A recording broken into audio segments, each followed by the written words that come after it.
what we'll be doing is we will be covering Ziegler-Natta catalysis. And the reason why I thought let me choose the Ziegler-Natta is that I found it very instructive.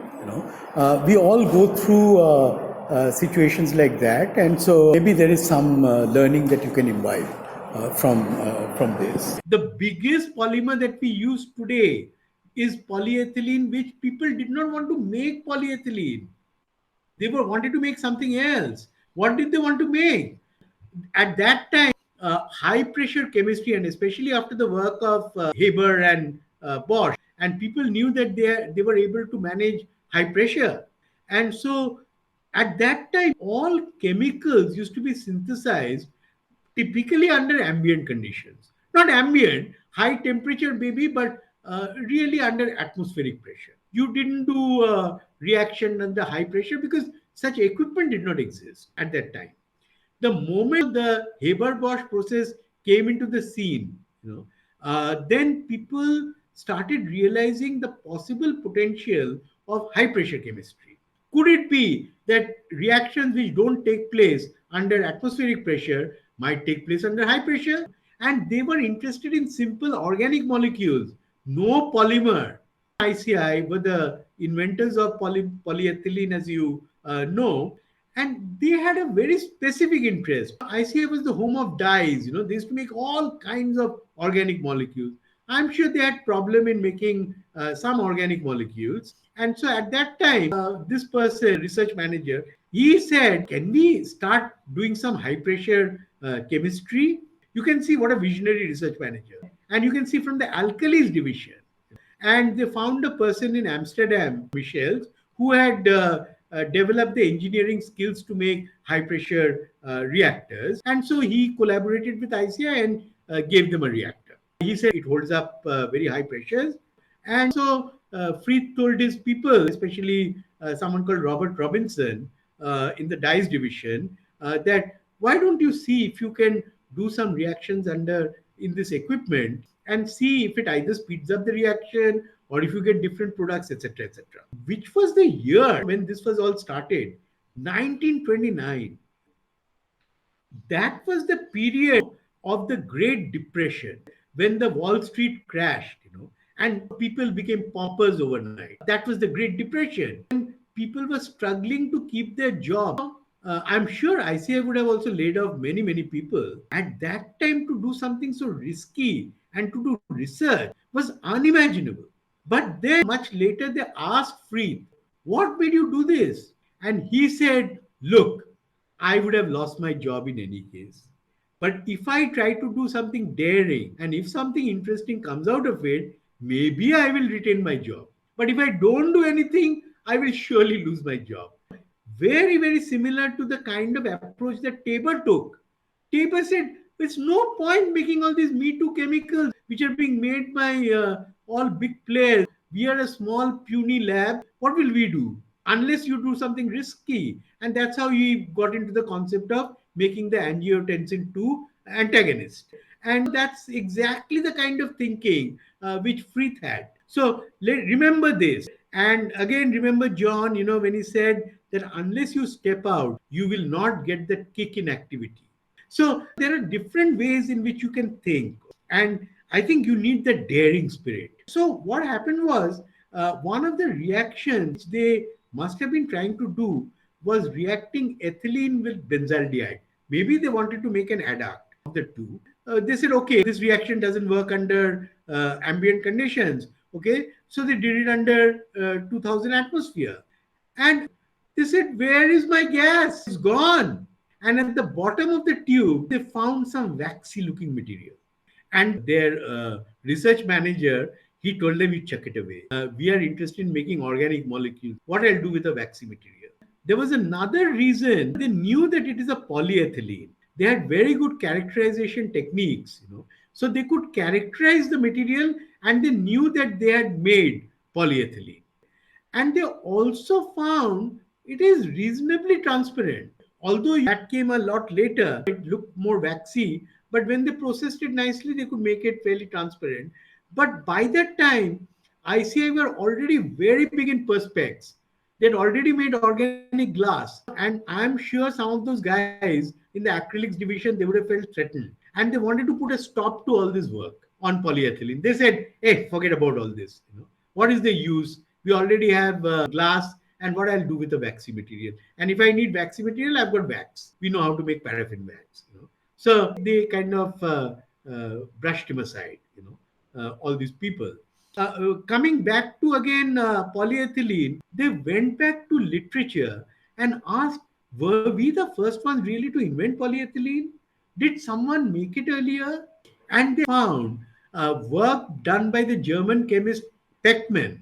Pechmann was a very famous organic chemist, and Pechmann was working with diazomethane, and he had reported that when he heated this stuff up, that he got some waxy material. Later on, when they repeated the experiments of Pechmann, they found out that actually what Pechmann had made was polyethylene.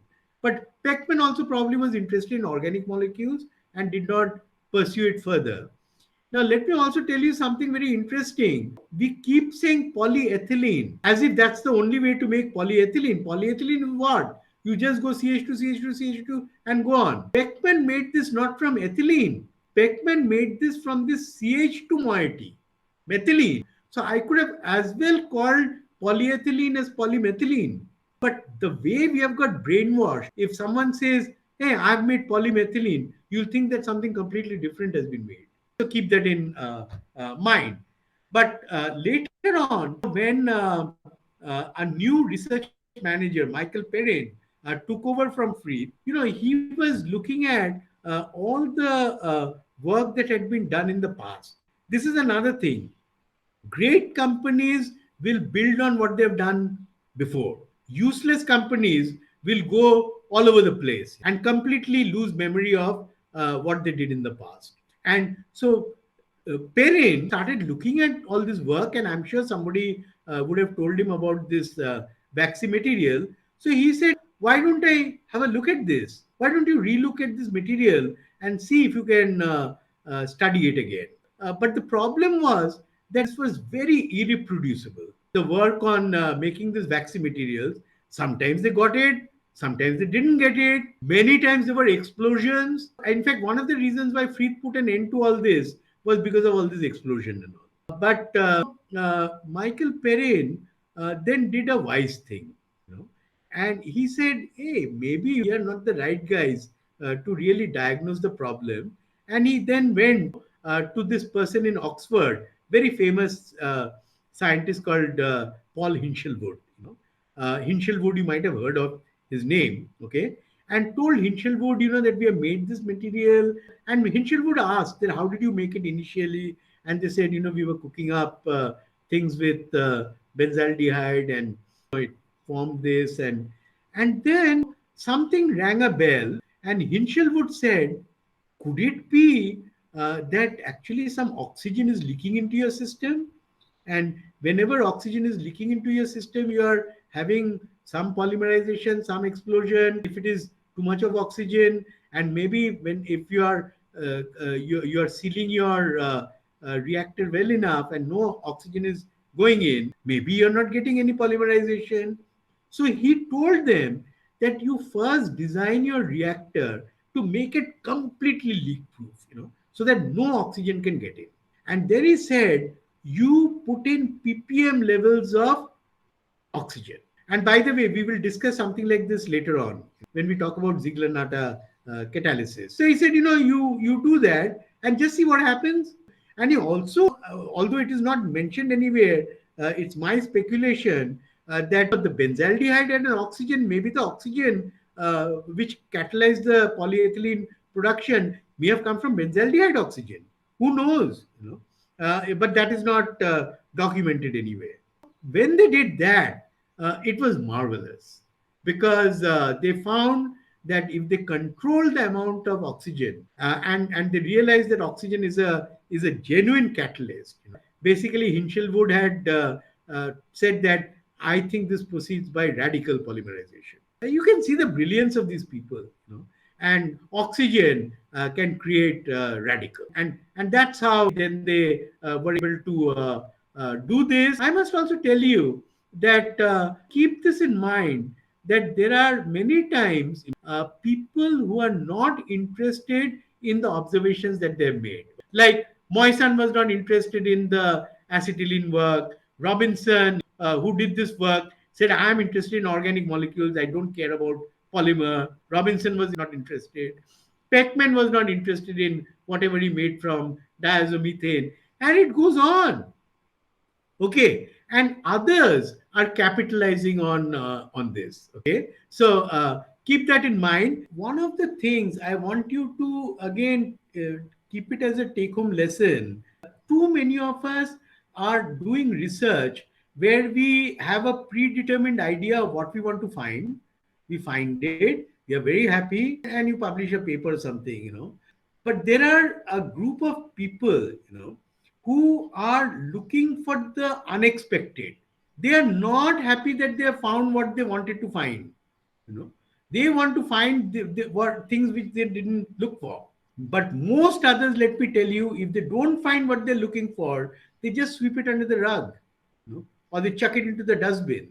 I have a feeling that if you really keep in mind this, the chances that you will make some great discoveries, are higher. Most of us have had observations, and some of the people have done something with those observations. Majority have done nothing with those. Okay, that is the truth. Now let us come back to polyethylene, okay, which we talked about. The material that ICI had made, accidentally, and you can see these are the conditions, 1000 to 3000 bar. Can you believe 1000 to 3000 bar pressure, 80 to 300 degrees centigrade, and about 10 ppm of oxygen or less? That's what you polymerize. Then you make what is known as LDPE, low density polyethylene. The first polyethylene that was made. Why is it low density? What causes low density? Maybe there's a difference in the packing, like how tightly it's Yes, packed. packing. That's it. It's related to packing. So what happened was that when people looked at the structure, of the polymer that was being formed in this process, what they found is that it is heavily branched. You could have molecular weight differences. Some would be of a low molecular weight, some of a high molecular weight, but everything was branched. Moment I've got a lot of branches, I can't pack the molecules so well. And so that is what made it LDPE. LDPE is not necessarily a bad thing. There are many types of polymers which we use which are made with LDPE. But there was an opportunity also to look at, whether you can make polymers which can be packed much better and they can become HDPE, high density polyethylene. Now, let me tell you also, and I think one of you has already covered this, so I'm not going to spend my time on this. But today, what we know polyethylene for, what the common person knows, milk pouches, things like that. So many polythene sheets, this, that, which people use. That's not the material what polythene was originally used for. We have talked about the radar, and basically, polythene was a top secret material during the war. They found that they could insulate the radar cables during the war, and they could then have airborne radars, and the Germans were just taken aback how their planes were all getting shot down. And we have also seen the parts of the activity related to radar which were done at Bell Labs and other places, the point contact rectifiers, which were made for microwave radiation. But polythene was extremely important, and nobody knew that polythene was actually used for insulating of radar cables. But ICI knew, that the moment the war is over, what's going to happen to all this thing? I mean, who will want all this stuff?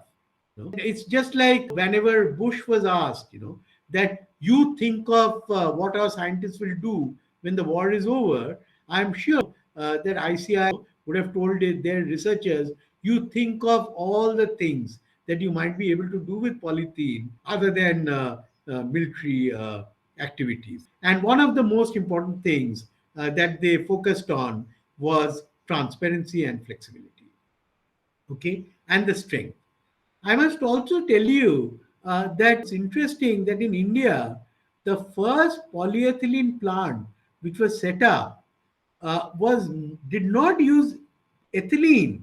It was made from ethanol, dehydration of ethanol. And you know, these people had to fold up their 10,000 ton plant. Okay. Why? Because ethylene from fossil fuel, cracking of oil, became so common and so cheap that dehydration of ethanol could never compete with that. And they lost out. And today, when the whole world is again coming back to using renewable feedstock to make polymers, and a lot of the polythene today is being actually made from ethanol. You know, what an irony that people who knew how to do that, they had to close their business. In fact, if these people still had their technology, they could have just licensed technology, and I don't know how much money they would have made. You know, but they were not visionary enough. They did not think far ahead. So just keep that in mind. Okay, now so this is HDPE. Okay, HDPE has got much better packing, which gives the high density, and the reason is because I have no branching. It's almost straight chains, and in fact, they are almost crystalline or semi-crystalline, which is what actually helped in the characterization of these materials. You know, I could use X-ray crystallography and actually do crystal structures, you know, of these polymers. Many other things came in between. That is, you did not necessarily have pure polyethylene, means only ethylene as a monomer. You could take also co-monomers, ethylene with propylene, ethylene with butylene. Okay, different kinds of co-monomers got introduced, and it led to different kinds of properties of polyethylene. So you could have medium density polyethylene, high density polyethylene, low density. You could make linear low density polyethylene, linear molecules, but still low density. All kinds of interesting molecules have been polymers have been created from polyethylene, and they have diverse applications. I'm not going to go through this, but you can also see some of the applications of polyethylene, including making the hip joint replacements. You know, the artificial hip joints. You know, they are based on ethylene, polyethylene. You know, so it's had medical applications. God knows what all what it has been used for. That's the story. And today, the high density polyethylene or the linear low density polyethylene is the one that has the largest market share. It is not the low density polyethylene of ICI, you know, although it is still very popular. So now I will tell you the story, okay, of how this high density linear polyethylene was produced, okay, and invented. And as you know, it was actually invented by Ziegler for polyethylene and by Natta for polypropylene. The two biggest polymers in the world today, number one and number two, are polyethylene and polypropylene.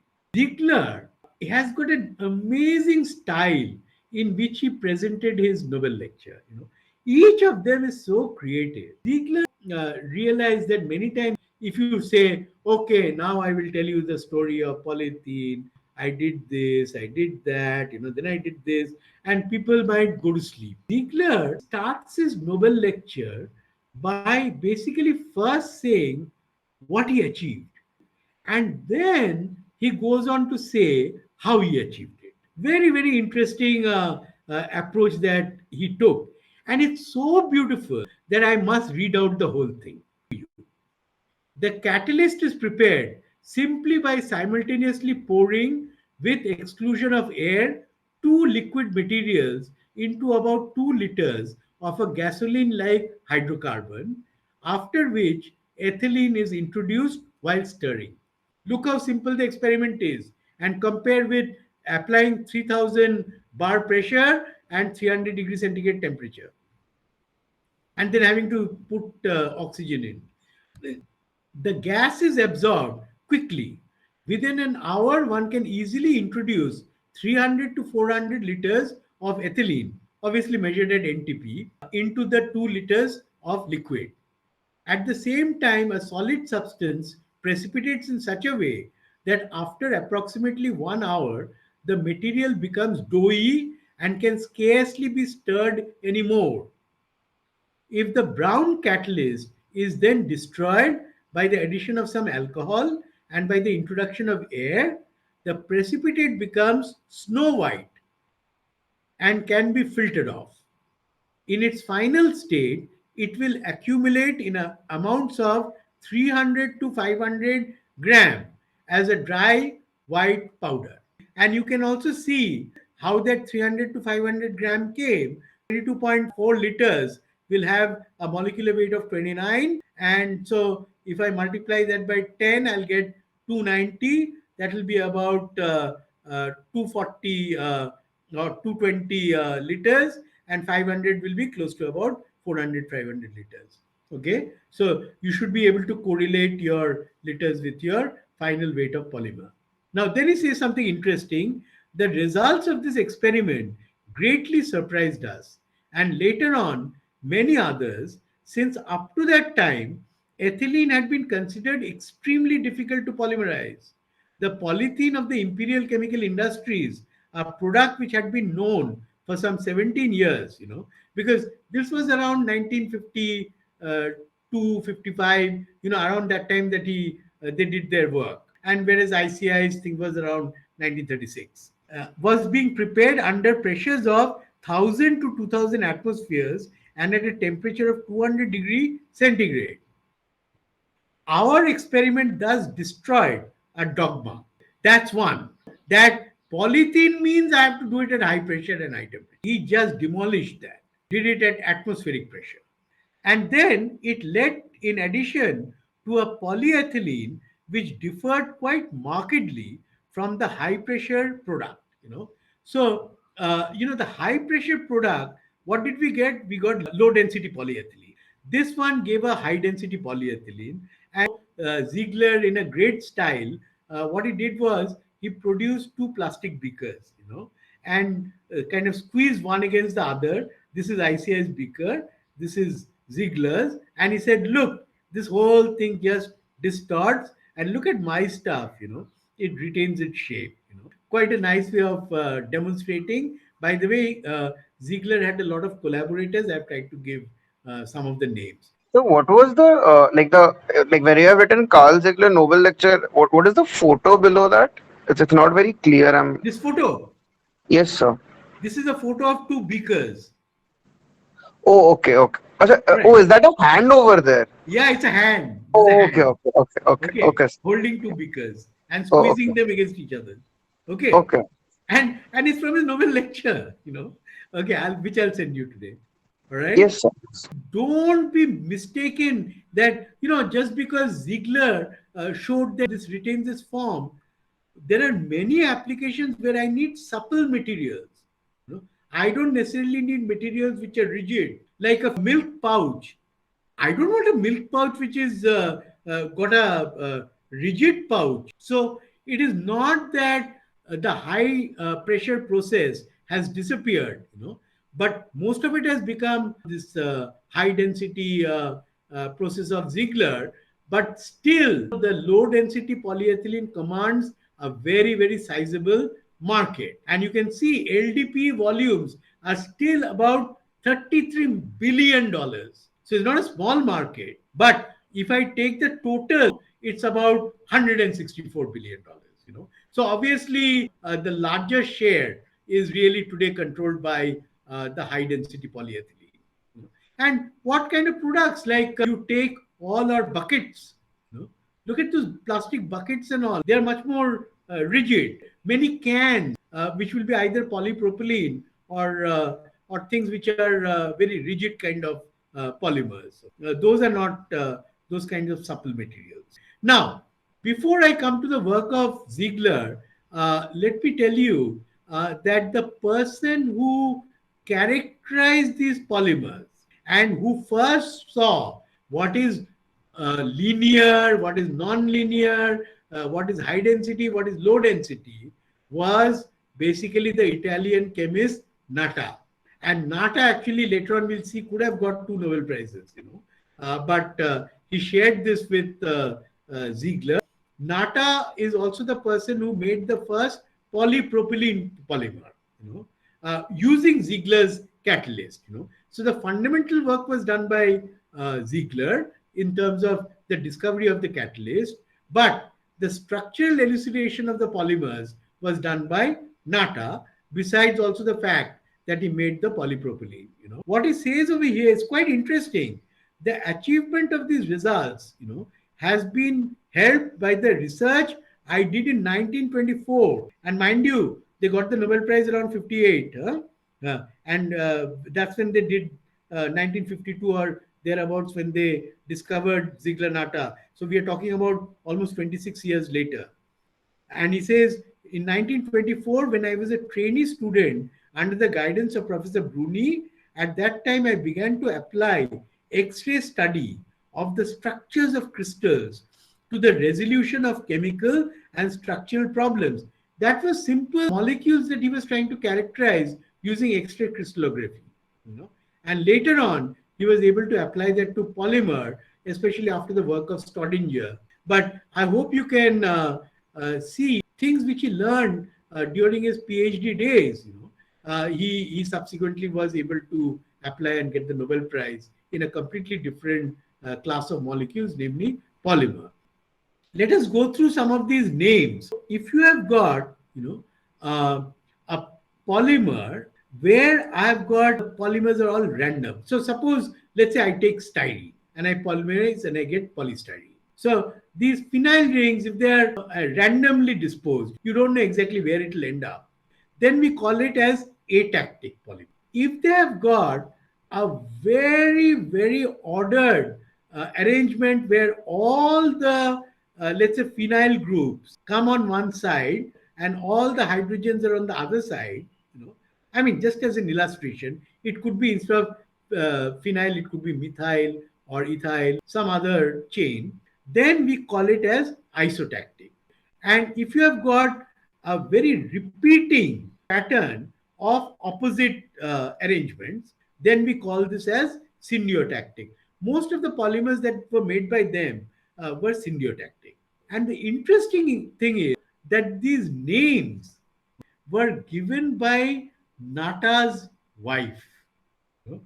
It was not given by Natta or Ziegler or anybody. So you can see that probably Natta would come back home and tell Mrs. Natta that I made this stuff, that stuff. And, he by that time had probably looked at the crystal structure and probably mentioned about these is very orderly or not orderly or things like that. And I don't know what exactly, maybe in Italian these things mean something, I don't know. So it was Mrs. Natta who gave the term, for example, atactic. I mean, quite an amazing thing. And it was reminding me of Charles Hull when he discovered, 3D printing. And, the first person who he discussed with was his wife, And so I'm sure there were a lot of conversations that would go on between spouses, and one doesn't know exactly what was the contribution of the spouses. Sometimes maybe it was very significant. In this particular case, of course, it was mainly on the naming. And now, after having given the story of what he did, okay, now he goes back to what actually was the background, what happened, how did all these things happen. Then he says, the catalyst employed in the experiment described was prepared by mixing aluminium triethyl or diethyl aluminium chloride with titanium tetrachloride.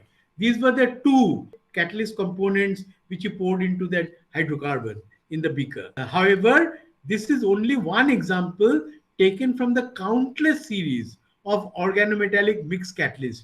Today, when you say Ziegler-Natta, even though we say triethyl aluminium and titanium tetrachloride, not true. There are zirconium compounds, there are all kinds of compounds, heavy metals which have been used along with aluminium, and it need not even be aluminium.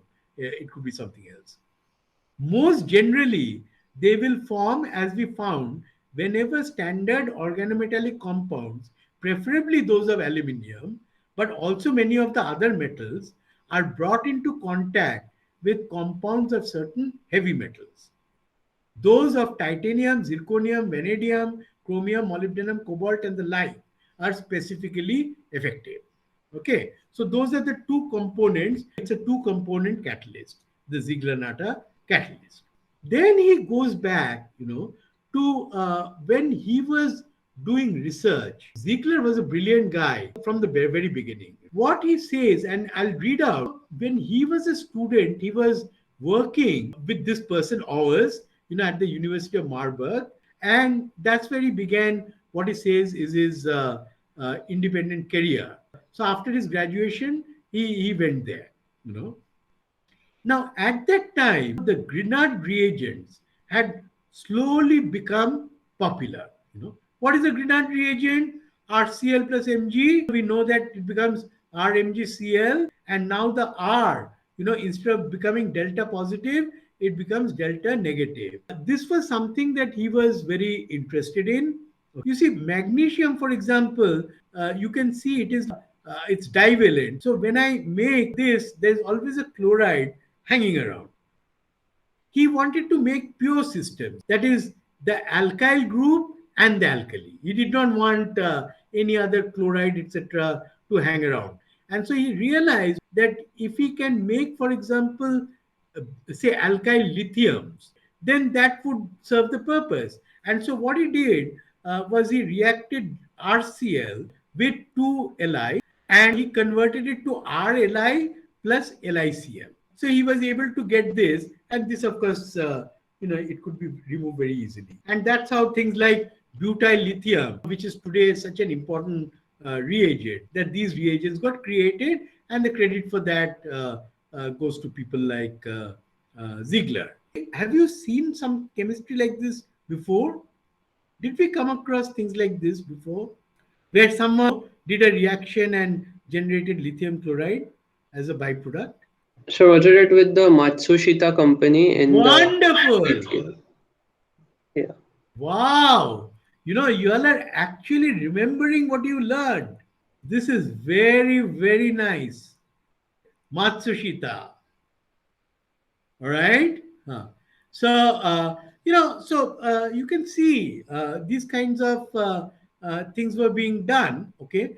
So once he had done this, Ziegler was not interested in looking at Grignard reactions. He wanted to look at reactions with the reagent that he had made, which was RLi. So that's where his interest was. So let's quickly read this. With this, I have shown in broad outline what has resulted in the course of 10 years from our early experiments with organometallic mixed catalysts. In order to make the sequence of events which led to such a fruitful invention more understandable, I shall have to go back exactly 40 years. Shortly after my graduation, having been a student of Karl Owers at the University of Marburg, I began my independent scientific work with experiments for testing the theory of so-called free radicals. I incidentally found in 1923 a new method for the formation of organic compounds of the alkali metals potassium and sodium, which brought my attention to the metal alkyls as an interesting, highly diversified field that has continued to fascinate me over and over again up to the present. It's just like Haber, even though he worked on the Haber catalyst, but he was still interested in the electric arc process of making ammonia. So they also had that interest. The new catalyst grew out of this as a side sprout in 1953. Permit me now to pursue the unbroken chain of causal relationships that links this. Okay, and that's what he says. So what was he trying to study? Very, very simple things.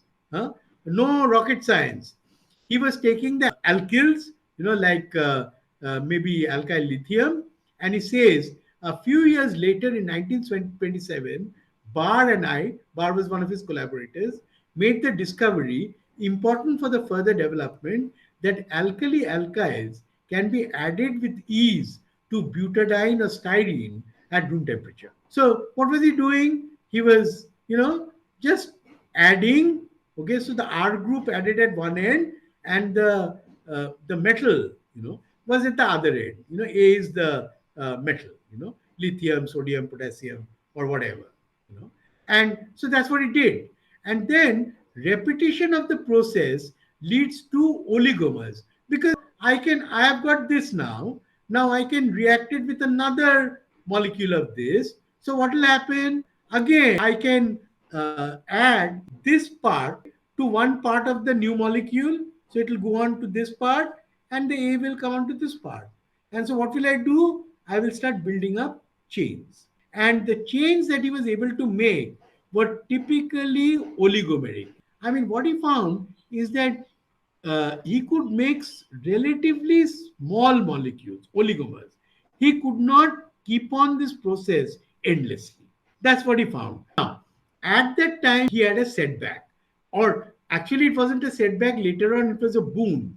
But he was mightily disappointed because Ziegler was working in a Max Planck lab, and for whatever reason, maybe because of the war, 1943, World War II was on, and he was transferred to the Cold Research Institute. And he said, a person who loves to do fundamental chemistry, you are transferring me to the Cold Research Institute.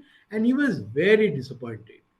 And he says over here, I must elaborate on the paradox that the critical concluding stages of the investigations that I had reported took place in an institute for cold research.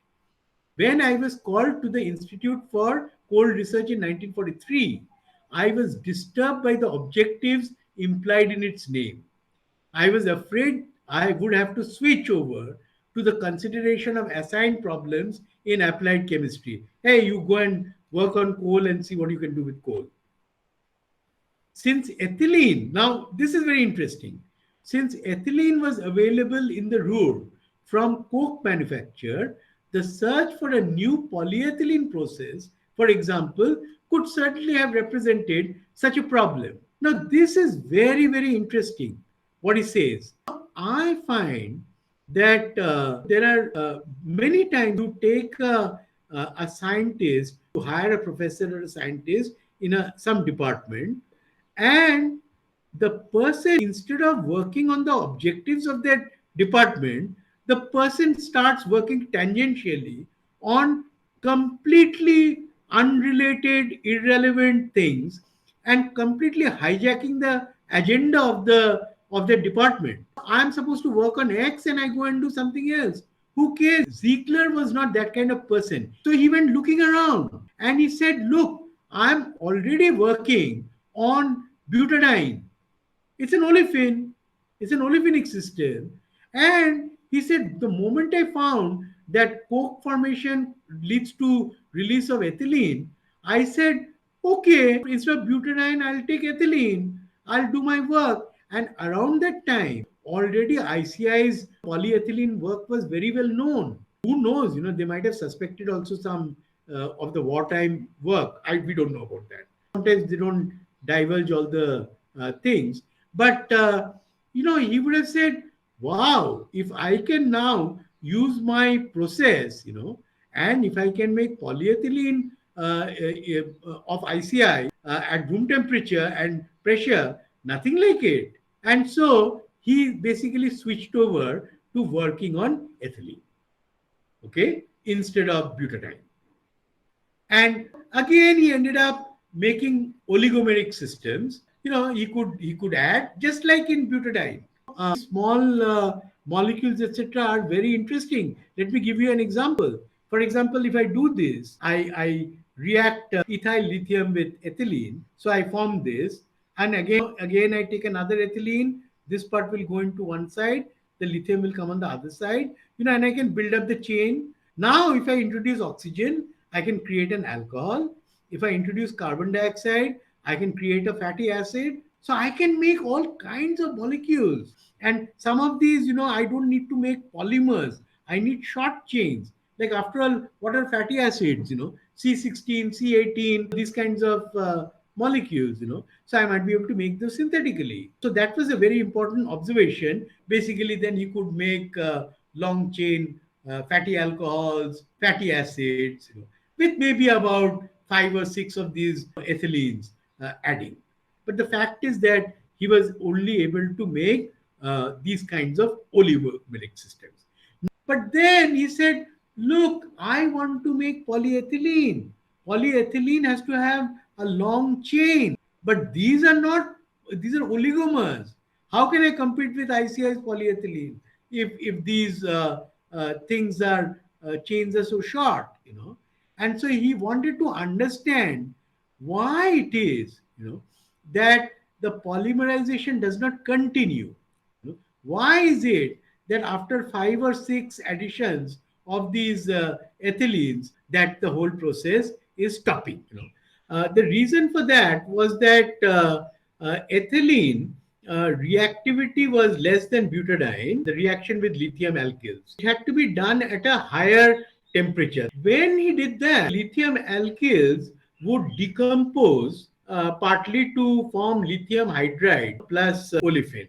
So he could not really progress the polymerization. It was just maybe he got a few of these ethylenes to combine, and that's it. He could not even make decent oligomers, out of it. The whole thing more or less came to a knot because his what he was doing with butadiene simply did not work with ethylene, and yet that is what was relevant. That is what he wanted to do. He says this, and I just want one of you to explain to me what he's trying to say. So he says that the temperature required as such that the lithium alkyls will readily decompose to lithium hydride plus olefin. This certainly seems to justify the following conclusion. If in such decompositions it is a question of a reversible reaction, as we had reason to believe, then lithium hydride and lithium alkyls should, under proper conditions, function as catalysts for the polymerization. What is he trying to say? And why? Anyone? Okay, see, now its basic equilibrium is decomposing reversibly to form lithium hydride.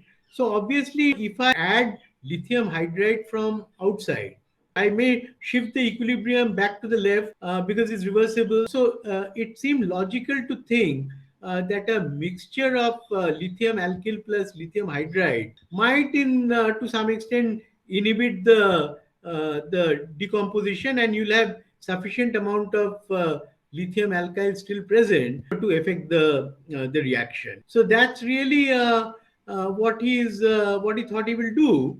But in reality, when they did this experiment, I mean, he says that in principle, this conceptual idea seemed to work, but the reaction became too complicated. There must have been a lot of side products and things like that. So he says we did find such a reaction in principle, but it was so complicated by secondary and subsequent reactions that we could do nothing with it. More or less, everything came to a standstill.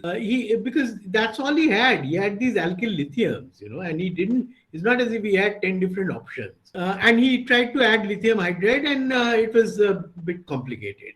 Now, at that time, his co-worker, Gellert, he said that he was the one who was, I think, doing the experiments. Gellert. He more or less had given up Ziegler. Okay, but Gellert said, "Look, can we try one more experiment?" And that experiment was they had tried lithium hydride.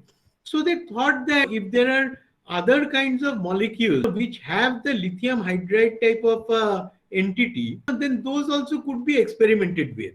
And around that time, lithium aluminium hydride had been found as a reagent. That was invented around that time. So he said, okay, let me try out with lithium aluminium hydride. After all, it's a hydride and it's got lithium also in it. So, let's try out. And then something remarkable happened. Okay. And I'll read out what he says.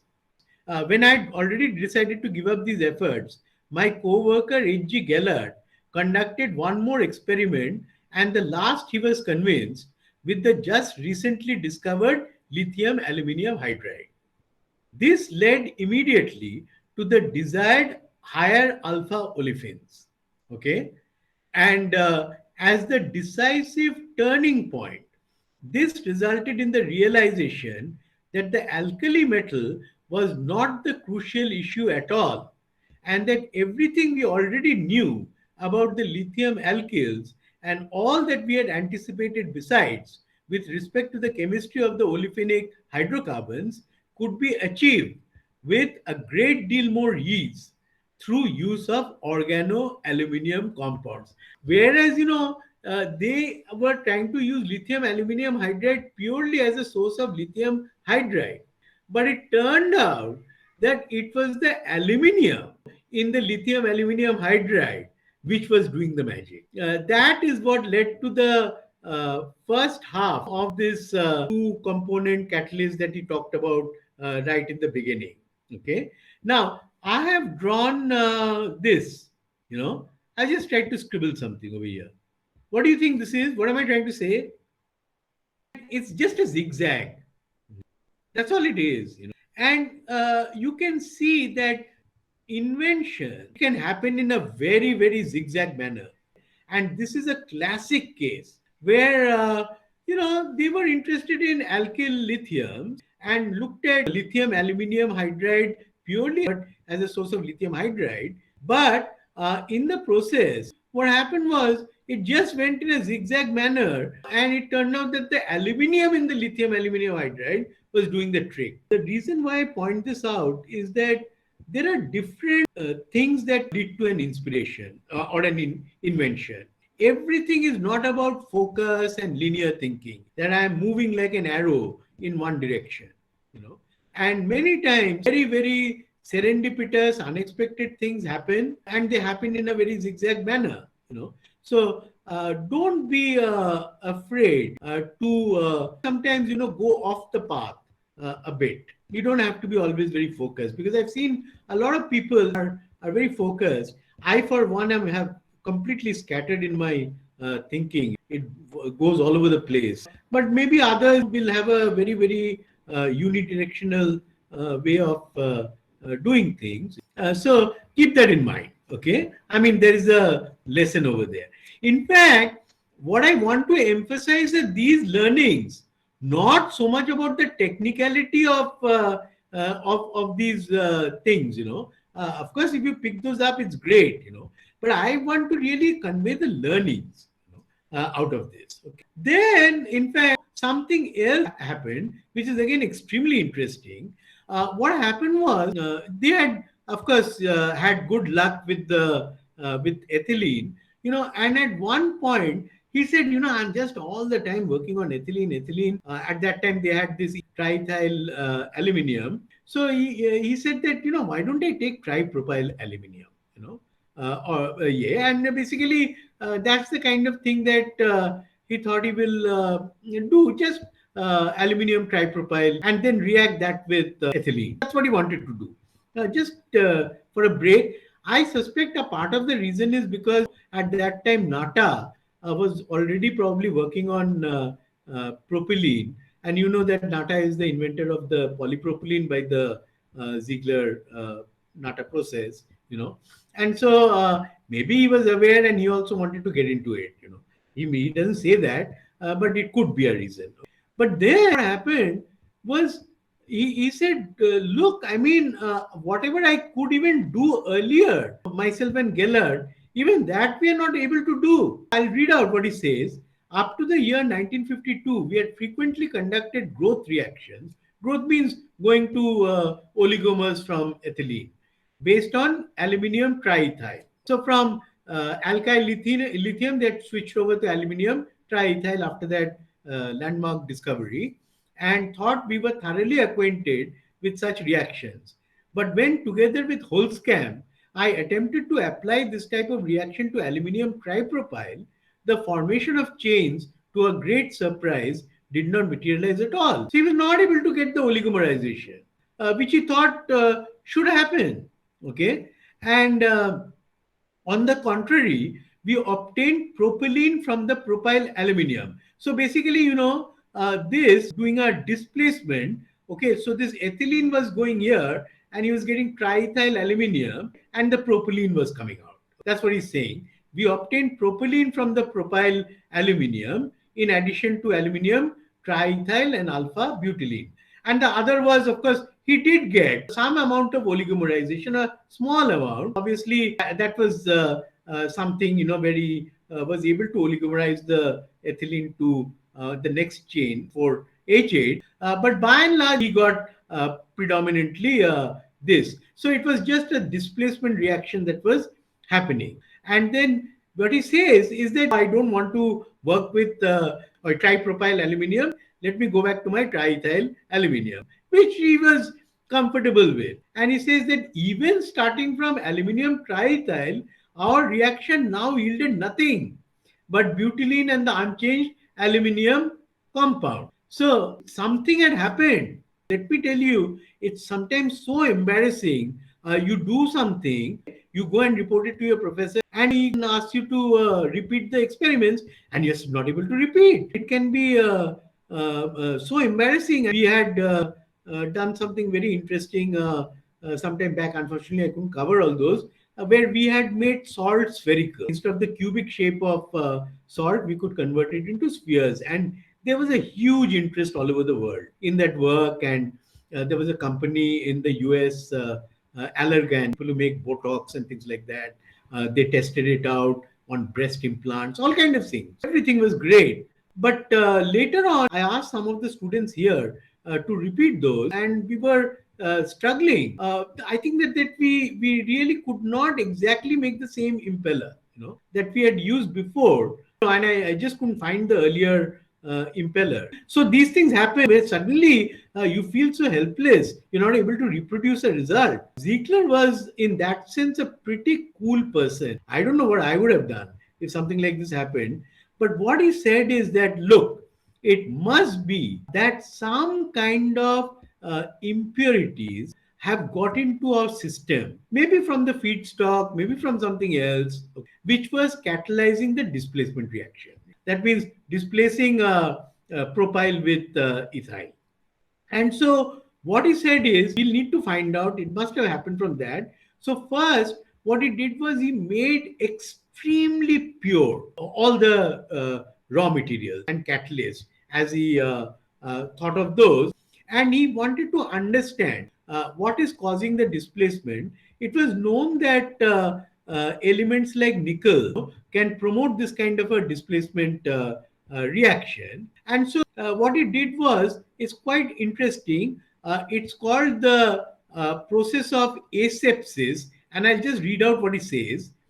To the extent that catalyst traces, as we now might well suspect, had been involved here also in affecting the displacement, there existed the prospect that completely aseptic procedures would eventually lead to a true polyethylene. So he said that if I can now make sure that there are no such catalytic impurities in my system, the poison, and I make it completely aseptic, that maybe will make polyethylene very well, and even it might not stop at the level of the oligomers. And so what he did was, in trying to investigate that, he added from the outside all types of metals in this aseptic formulation, basically to find out which are the ones that are causing the problem, so that in future, if these kinds of things happen, he can quickly diagnose it. So he says there existed the prospect that completely aseptic procedures could eventually lead to a true polyethylene. In order to provide the essentials for the asepsis, we began in the middle of 1953 to systematically investigate substances which have effects somewhat similar to those of nickel, which was known for the displacement. And there he says, we found instead the polymerization promoting organometallic mixed catalysts, and in particular, we achieved a low pressure polymerization of ethylene. And with this, I have again arrived at my starting point. So basically, what was that? The first half was an accident. Triethyl aluminium, came out from the work on alkyl lithium. And the second part came out when they were adding these components, thinking that these could be triggering the displacement reaction, but instead actually it promoted the catalytic reaction. And those were compounds like zirconium, the titanium, molybdenum, etc. And that was the second part of the catalyst system. You remember when he said that he took two different catalysts, one was aluminium, one was titanium, and poured it into a hydrocarbon and then started adding the ethylene. And that is what he's saying, that with this he came to the back to square one. And so this so-called Ziegler-Natta catalysis is so famous, everything. I hope you have enjoyed how exactly it was discovered. It was just amazing. It was surprise after surprise. Now, I'm not going to go through it. One of the Brazilian researchers did an extremely elegant work where he took two components, the zirconium, where, I mean, you can use different kinds of metals. There are such a wide variety of catalytic systems now of Ziegler-Natta. This is one example. And the aluminium compound, the other part of the catalyst system. And then he's unraveled this entire process of forming polyethylene, which I'm not going to go through, but I think it will be nice if you can go through. And the role of the aluminium is really to transfer methyl to the zirconium. That's what it does, the alkyl aluminium. And from there, the rest of the job is really being done by the zirconium. That's the role of the aluminium, to transfer the alkyl. You can follow this and see how exactly this entire polymerization takes place. I'm not going to go through it, but it's really very elegant piece of work. He then had another problem. This is one of those inventions from the time of the discovery of Ziegler-Natta to commercialization took virtually no time. And the reason for that, it was so easy to do the reactions. Imagine almost at room temperature or slightly higher temperature. I'm just pouring things more or less under ambient conditions. I'm making polyethylene, and just imagine the process of ICI at 2000 bar and 300 degrees centigrade. How can you compare the two? This was so elegant. But now what happened was, people said, Ziegler, you'll have to give us the catalyst. One of the catalyst components was triethyl aluminium. And they said, we need triethyl aluminium. Ziegler said, okay, let me try and synthesize triethyl aluminium. You cannot synthesize it from lithium hydride and ethylene, because what we found is that the triethyl aluminium actually tends to decompose to lithium hydride and ethylene, isn't it? We saw it earlier. Similar things were probably happening with the aluminium case, which was happening with the lithium. And that direct synthesis of triethyl aluminium did not work. And he came up with, again, something extremely elegant. I think especially chemical engineers will find it very appealing. And so let's look at what he says. The transition of all these reactions into industrial applications was finally accomplished by the so-called direct synthesis of aluminium alkyls from aluminium, hydrogen, and olefins, discovered by us at approximately the same time as the new polyethylene process. Aluminium hydride, from which the aluminium trialkyls are quite easy to obtain through the addition of olefins, cannot be prepared directly from the metal and hydrogen, because industries were interested in that. They wanted to take aluminium, they wanted to take hydrogen, they wanted to take olefin and do it, and that was not working. Okay, so now, just so that you know how the aluminium hydrides are made today. Okay, the aluminium. So once I make aluminium hydride, I can react it with ethylene. I'll get my triethyl aluminium. That's easy to make. But how do I make this? So the way it is done today, for example, is that you react lithium aluminium hydride with aluminium chloride, and that converts to aluminium hydride. But then you've also got lithium chloride, and you need to knock it off. It's not that trivial. Okay, but I presume that they do it and make small amounts of aluminium hydride by this process. That was one way, but it was complicated. But what they did was something extremely interesting. He made small amount of aluminium triethyl, possibly by reacting AlH3 with olefin, making it. and then added to that aluminium plus hydrogen. Now, what happened was, instead of the triethyl, it became diethyl, and now I have 3 moles of this diethyl compound. I added one aluminium from here, I've got 2 aluminiums from here, okay, and so, and along with hydrogen, I'll get 3HAlC2H5 twice. Now, this very interestingly reacts with ethylene and it gets converted into triethyl aluminium. It's a very, very easy reaction to do. So what did I eventually do? If I add it all up, I basically started with 2 moles of aluminium and I ended up with 3 moles of aluminium, which means I made 1 additional mole of aluminium.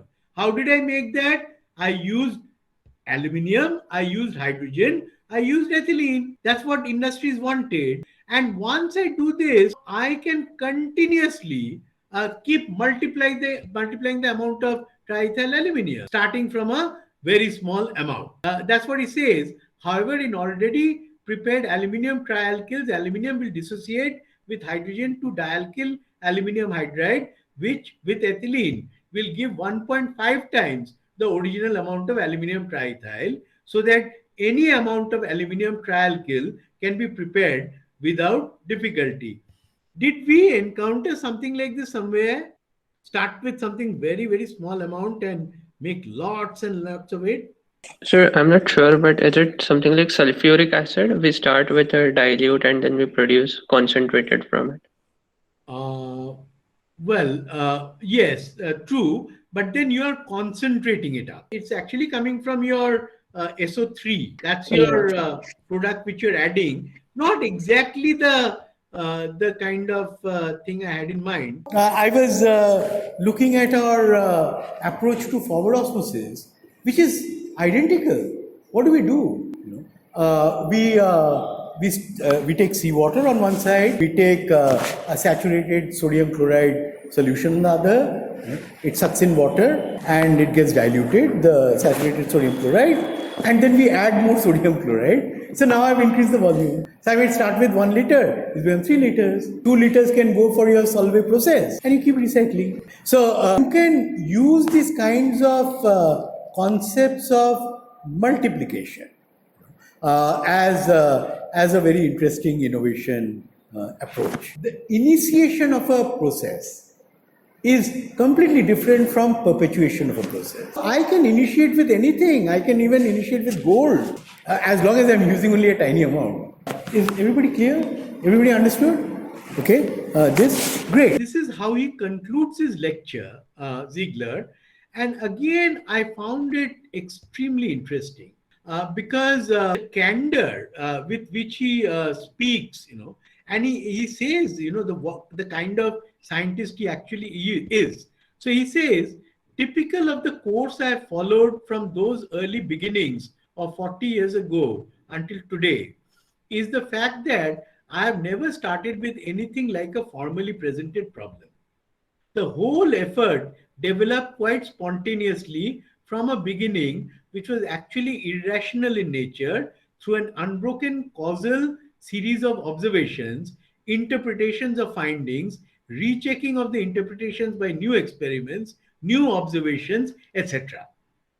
My method resembled a meandering through a new land, during which interesting prospects kept opening up, during which one could frequently view part of the road to be traveled, but such that one never quite knew where this trip was actually leading. For decades, I never had the slightest notion that successful technological and industrial applications were also to be encountered during the journey. He was a Max Planck researcher. He was an academic fundamental research. That's what he was interested in. I mean, industrial applications, etc., was completely outside of his domain at that time. Twice this path seemed seriously blocked. The first time was before the transition from lithium hydride to lithium aluminium hydride, when he almost gave up, and that's what they found. And from the lithium to the aluminium compounds had been accomplished. How he switched over from lithium alkyl to triethyl aluminium. The second was when our growth reaction suddenly, in a truly mysterious way, refused to go anymore, in both cases, a capitulation in the face of these difficulties would undoubtedly have broken the real thread of continuity, which can now be followed clearly. And that is how, from asepsis, by introducing contaminants from outside, some of them it turned out to be not contaminants, but really master catalysts. And that's what happens. Is that clear to everyone? Did all of you understand the process? Yes, sir. So I hope you have got inspired.